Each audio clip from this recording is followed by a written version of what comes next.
Heyo. Wasabi. Hey, my God. Let's see. 7 to what? 8.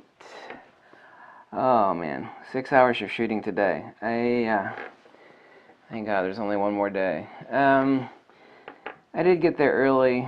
I knew I had some photo ops to take some shots before I had to actually do what I'm supposed to do. And so I did upload some new pics. A lot of photogenic people there. I love taking pictures. If you think that I am love sitting behind this table and sniffing lenses, then you're smoking crack. You know, for everybody out there that says that I like to sit behind the camera, or I definitely don't like to do that, or that I'm, sitting at home sniffing lenses, between yesterday, today, and tomorrow, I'll have, I don't know, about 20 hours of hoofing it on the foot and hardcore shooting. So I say, beep, yeah, no. I'd much rather be out there shooting, okay? Much. Just because I got a bunch of lenses and talk about a bunch of gear doesn't mean I don't love to be out and shoot. Any opportunity I can, place, location, event, I'll be there if I can. Every time I go out and shoot, I think of some obvious stuff that I never think of before, since now I'm in that different mode of thinking about stuff to mention that I take for granted that other people don't.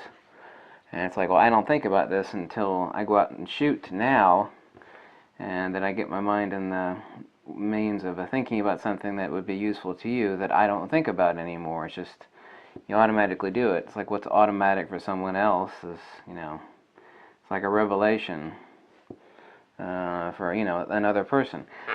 Instead of, I was shooting my D750 today in Fuji, and had a few lenses with me. I did bring a prime lens. I did bring a power pack. People jumped on me about what I brought. It's like, well, I mentioned 3 different things that I didn't bring, and people that are shooters mentioned, well, you didn't bring a power pack, you didn't bring a prime. It's like, well, actually, I did bring those. I brought a 60mm prime and a quantum turbo pack. But it was close quarter shooting. I definitely did not need a 70 to 200 2.8. A couple of people mentioned that. A slight design flaw in the D750 and D7100, all that use this square viewfinder piece. What happens is you notice it doesn't take much pressure to go doink like that and rip it off. And I've lost more than a few of these on the D750.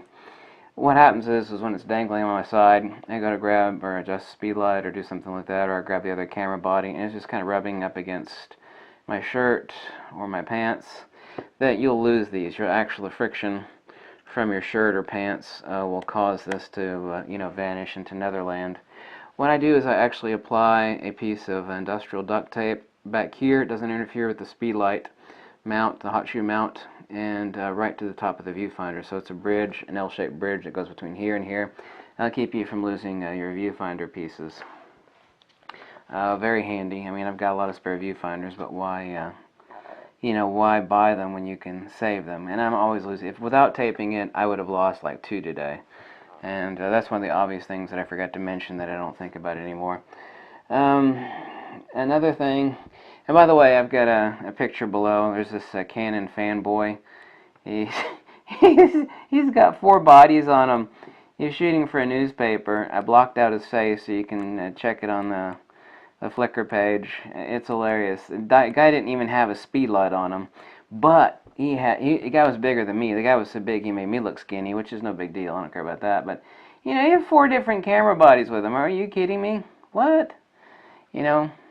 Anyway, I was about to make a point about carrying dual bodies, especially when you have, fleeting shots. You can't be, I don't care how fast you are or how long you've been shooting, you can't change lenses fast enough to capture a fleeting moment. So I'll carry like a mid-range fast zoom, like the 24-7-2.8 here, on one body, and then the alternate body, as something longer. Or depending on the place you're at, it could be something wider, like a wide zoom.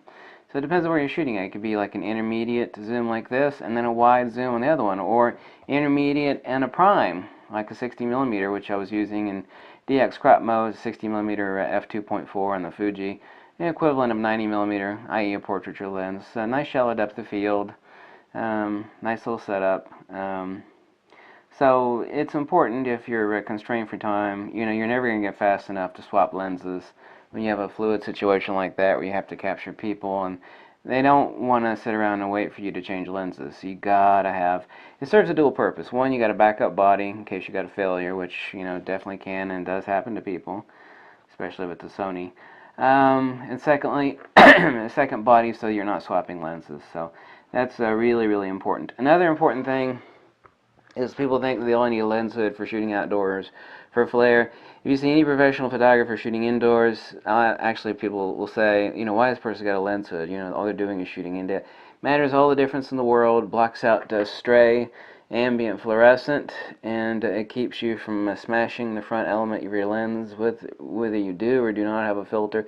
But also keeps all sorts of freakiness of flopping to the front and splattering on the. You don't want to be sitting out there on a shoot, you know, in the field or indoors, you know, cleaning the front element off or cleaning your, you know, your protective filter that's on the front. You'll say, oh, you should have a lens hood on. And anybody that thinks that that's a lens hood is only for outdoors, no way. You always see a professional has a lens hood shooting indoors. So we got taping the viewfinder. The dual reasons why you need to be packing dual bodies on you, which is kind of obvious when you think about it. Another important thing, I was shooting high-speed sync. You know, obviously I recommended the cheapy speed lights all day long, and I've got a whole pile of them myself.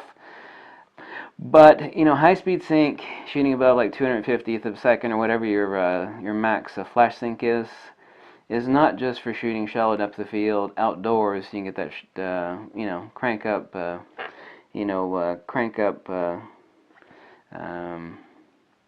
you know, your speed light for use outdoors. You get the shallow depth of field. It's also for indoor use, so you can capture people that are fumbling around. Typically they're moving, and when you capture them for an event or whatever, you know, they're not sitting still like on a stool in front of a, you know, a background, either indoors or outdoors. So you need something faster than 250 a second. There's a lot of high-speed sync shots that I took today that were like 400th of a second.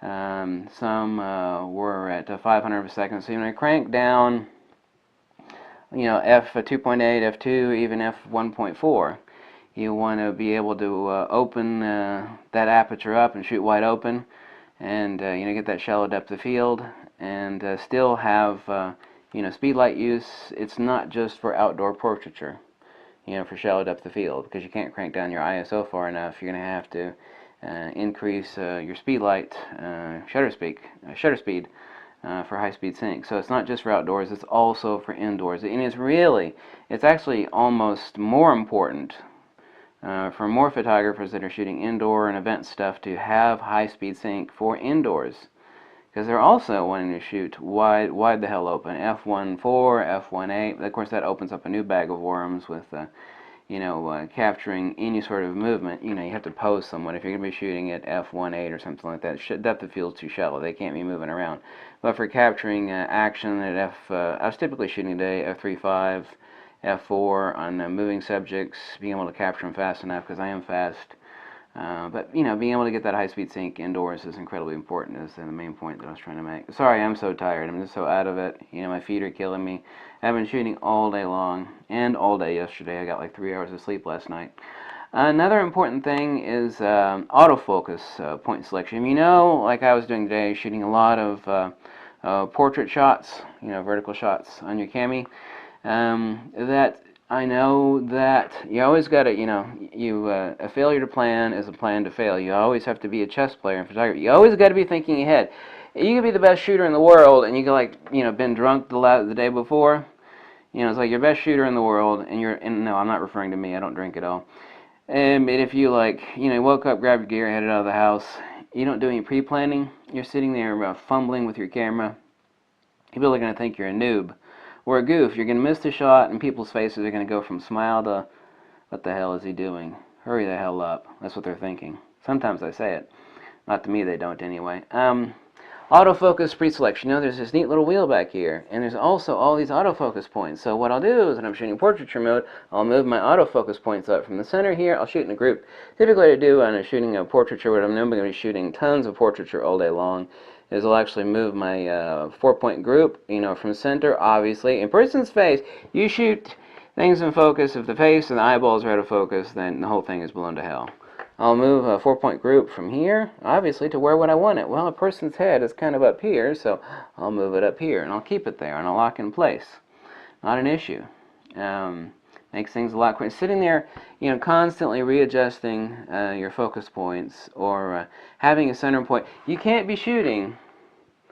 This is another thing that's really important. I'm shooting f/2835 today. You can't sit there and focus and recompose. As I told you in a prior video, as soon as you focus here and you recompose, you've actually moved the point of what is in focus. So if I focus here at a shallow depth of field, f2, f2.8, f1.8, and recompose, then this is out of focus now.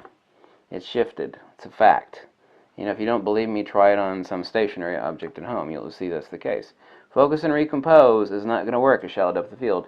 So shooting shallow depth of field has its own new breed of challenges, especially when you're trying to shoot quickly. You're supposed to, I'm here shooting for the event, and you get a nice smile out of them for about 10 seconds or less usually.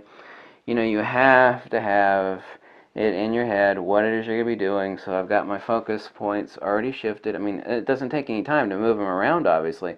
But if I'm going to be shooting portraitures all day long, why don't I just move my autofocus points from, up here to up here, because that's kind of where the person's head is.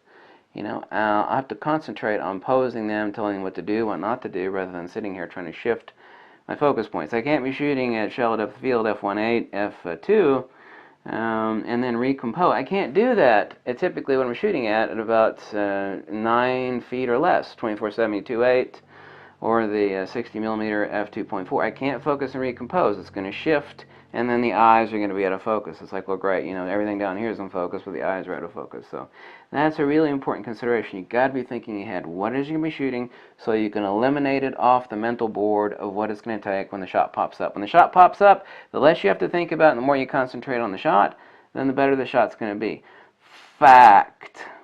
Undeniable, irrefutable. There's nobody on earth that's going to disagree with that, because they damn well can't. So these are the important points. Pre-selection of autofocus. Taping your viewfinders, little tricks, you don't lose your little viewfinder piece. Dual bodies for different focals and for potential camera failure. Always got to have a lens hood regardless. Lens hoods are not just for outdoor and sun flare. And high-speed sync is incredibly important for a lot of stuff, not just shooting outdoors wide open. Where you got to blind, you got to expose your background and erase your subject and shoot at f2. I mean, it's also incredibly important for capturing some motion indoors, but also being able to make that shot at a higher sync speed than 250 or 180, depending on what camera it is you got. Anyway, thanks for watching. If you like this video, drop a buck or two, or tell me to jump off a cliff. Thanks for watching, and sorry I was slightly exhausted during making this video. Bye.